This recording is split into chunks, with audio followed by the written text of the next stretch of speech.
A menudo pensamos que los trabajos durante la Edad Media eran bastante diferentes a los que existen hoy en día, pero en realidad muchos de ellos están conectados. Algunos incluso tienen los mismos títulos ahora que entonces. Viajemos atrás en el tiempo y veamos cómo te habrías adaptado durante la época medieval. Bienvenido a la locura medieval.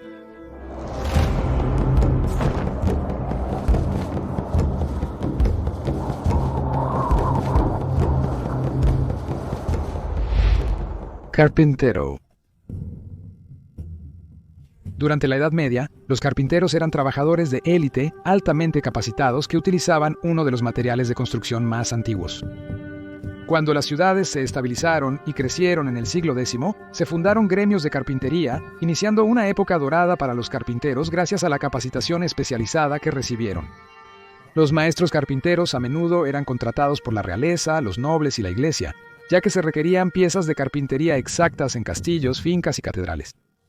Solo los mejores artesanos servirían, porque amueblar estos edificios no solo se hacía con fines prácticos y decorativos, sino también para demostrar riqueza y estatus a cualquier visitante.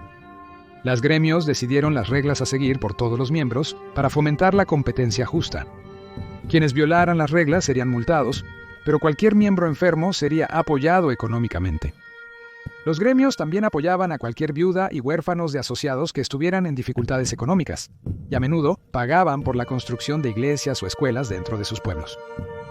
Los aprendizajes de carpintería eran muy codiciados y la inscripción podía costar a las familias grandes sumas de dinero, ya que tomaba entre 5 a 9 años convertirse en un oficial. Se requería una aptitud para las matemáticas para el correcto uso de una brújula, escuadra y regla. El cofre del maestro vikingo del siglo XII contenía algunas herramientas medievales que se pensaba que habían sido utilizadas por un carpintero, como una barrena, una sierra, una gubia, un cincel y un azadón. Solo después de demostrar su aptitud técnica con estas herramientas, un aprendiz podía alcanzar la posición de maestro y establecer su propio taller. Se podría argumentar que muchas de las herramientas que se usaban en ese tiempo eran bastante básicas en comparación con las que se usan hoy en día, pero solo hay que mirar los finos ejemplos de trabajo en exhibición en las catedrales y iglesias medievales de toda Europa para apreciar el talento de los trabajadores calificados. Los maestros carpinteros siguen siendo tan demandados hoy en día como lo eran en la Edad Media, y pueden ganar salarios altos tal como lo hacían entonces. Arquitecto. Muy demandados durante la Edad Media y pagados en consecuencia, se necesitaban por su conocimiento de la construcción para la edificación de las siempre en expansión ciudades medievales. Los estilos arquitectónicos pasaron por transiciones en toda Europa durante los 1000 años de historia de la Edad Media. El período temprano vio la arquitectura románica, que fue seguida por la gótica en la era medieval alta y el gótico alto en el período posterior. La guerra era común en Europa, y muchas estructuras como pueblos, edificios y castillos se construyeron pensando en la defensa. Algunos arquitectos fueron ejecutados si un castillo o ciudad era conquistada. Al final, que un enemigo capturara sus defensas era un fracaso para cualquier arquitecto. Pero obviamente los edificios religiosos permanecieron a la vanguardia de la arquitectura durante toda la Edad Media. Se puso el enfoque en refinar el diseño de la catedral gótica. Hacerlos lo suficientemente vastos para alcanzar a Dios y celebrar su fuerza y grandeza siempre fue una prioridad principal. Muchas catedrales famosas como la Notre Dame en París y York Minster en el norte de Inglaterra tardaron siglos en construirse, lo que significa que el arquitecto habría muerto mucho antes de su finalización. Los constructores confiaban en los planes y dibujos que habían dejado atrás. Los planificadores actuales tienden a diseñar urbanizaciones en lugar de grandes iglesias, pero aún requieren habilidades avanzadas en matemáticas, diseño y una mente muy creativa. Cerrajero. Mencionada en el Antiguo Testamento, la cerrajería es una de las profesiones más antiguas de la historia. A diferencia de las cerraduras de metal actuales, las muy tempranas eran de madera, grandes y torpes, con pasadores operados por una llave de madera.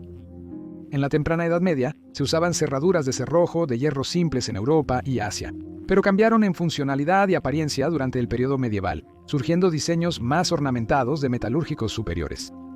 Los cerrajeros se volvieron esenciales para la seguridad del castillo. Fabricar cerraduras resistentes a la manipulación o el daño era una habilidad muy valorada. Los miembros del gremio entrenaban en privado para mantener en secreto sus técnicas. Eran muy valorados dentro de la sociedad medieval y ganaban salarios altos. En vez de crear cerraduras imposibles de abrir para grilletes de mazmorra, los cerrajeros actuales suelen ayudar a quienes se quedan encerrados fuera de casa, siendo miembros necesarios y valorados de la sociedad. Boticario. En la Edad Media, si necesitabas medicina, podías salir y recoger tus propias hierbas, ir al monasterio más cercano que contaba con un herbolario o visitar la botica en la ciudad. El rol del herbolario y del boticario era similar en la Edad Media. El herbolario era un papel generalmente asumido por los clérigos, y la iglesia solía proporcionar un pequeño terreno que podía ser cultivado por el propio herbolario o por un personal de sus hermanos religiosos o campesinos, quienes podrían recibir un pequeño salario. Los monjes cobraban una pequeña donación por sus preparaciones, aunque estaban sujetos a las leyes de la pobreza. Sin embargo, para aquellos que podían permitírselo, el boticario de la tienda podía cobrar lo que quisiera. Como los médicos capacitados eran solo para los muy ricos, era el boticario quien se ocupaba de la gente común, y como tal, eran muy apreciados por la gente. También tenían sus propios gremios. Estos dedicaban todo su tiempo al arte de curar utilizando plantas medicinales, hierbas y raíces. Plantados en sus jardines, conservarían sus ingredientes, muchos con propiedades curativas naturales. Algunos componentes necesitarían combinarse para alcanzar los resultados deseados. Estas combinaciones de ingredientes se llamaban compuestos. Los que consistían en un solo elemento se llamaban simples. Muchas plantas necesitaban pasar por varios procesos como trituración, hervido o secado para funcionar correctamente, lo que hacía esencial alguna forma de laboratorio. Algunos boticarios también vendían especias. Tanto los herbolarios como los boticarios pasaron años estudiando su oficio. Hoy en día, los farmacéuticos también son responsables de suministrar medicamentos adecuados a sus pacientes. Aunque ya no necesitan recolectar hierbas y raíces para la medicina ellos mismos, algunos supervisan la producción y ayudan a preparar medicamentos dependiendo de su papel dentro de la industria. La panadería era una ocupación común durante la Edad Media, ya que el pan era un alimento básico en ese momento. Numerosas panaderías fueron construidas extramuros para prevenir riesgos de incendio. Su empleo estaba muy reglamentado. En 1267, el rey Enrique III de Inglaterra decretó el Assize de pan y cerveza, una ley que imponía reglas sobre el peso, precio y calidad de los productos. Los panaderos que vendían a menor precio eran severamente castigados. Así es como la frase «la docena del panadero» se incorporó al inglés, significando 13 en lugar de 12. Los panaderos comenzaron a agregar una barra de pan extra a sus pedidos para asegurar que vendían la cantidad correcta y legal. En tiempos de hambruna, los panaderos vendieron sus productos por debajo del precio de mercado para evitar que la gente muriera de hambre. Los gremios existían en Londres desde 1155. Aquellos que eran lo suficientemente buenos y afortunados eran empleados por la realeza o los nobles y tenían la seguridad de la vida dentro de las murallas del castillo, trabajando con los cocineros y chefs para preparar comidas ricas y grandes banquetes. Los panaderos actuales trabajan en diversos sitios, desde restaurantes hasta panaderías pequeñas, pero aún comparten los exigentes horarios laborales de sus predecesores medievales, pues la mayoría sigue comenzando a trabajar a mitad de la noche. Abogado.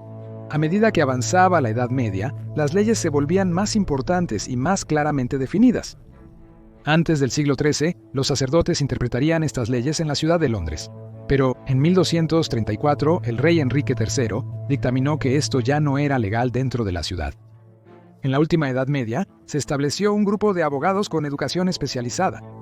Uno de los momentos más importantes en la ley inglesa y galesa fue la creación de las 4 posadas de la corte, que estaban ubicadas cerca de los tribunales de justicia de Westminster, pero fuera de la ciudad, en la aldea de Holborn.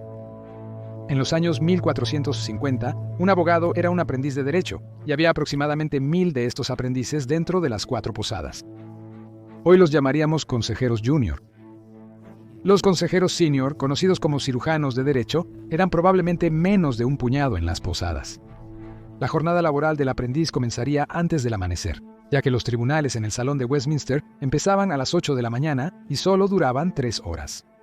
Ninguna de las audiencias se le dio un horario específico porque los casos se entregaban por orden de llegada. Con poco tiempo para prepararse, un abogado se enfocaría en entender la ley, perfeccionar su habilidad de pensar y reaccionar rápidamente ante argumentos legales imprevistos. debía proteger las oportunidades de su cliente siempre. Los abogados fueron muy respetados en la Edad Media y fundaron muchas leyes que aún observamos hoy. La membresía en una posada sigue siendo esencial para que un estudiante pueda convertirse en abogado. Carnicero. Al igual que los panaderos, los carniceros estaban regulados por la ley. La venta de cortes inferiores de carne y la alteración del peso tenían fuertes sanciones. Los carniceros podían ser arrastrados a la calle y cubiertos de estiércol, obligados a beber cerveza agria y puestos en la picota para que los lugareños pudieran lanzarles comida podrida y piedras. Para los pobres, el potaje, un guiso espeso de verduras y granos, era un alimento básico. Durante la Baja Edad Media, la carne era solo para los nobles ricos y la realeza, pero en el periodo posterior, las clases comerciantes emergentes se habían establecido y las ciudades atraían a cada vez más vendedores especializados. Es un mito que la carne rancia estaba muy condimentada para cubrir el sabor. La carne era un artículo de lujo y bastante caro, pero las especias lo eran aún más. Nunca comería carne mala por el riesgo de intoxicación alimentaria, ni desperdiciaría costosa especia en ella.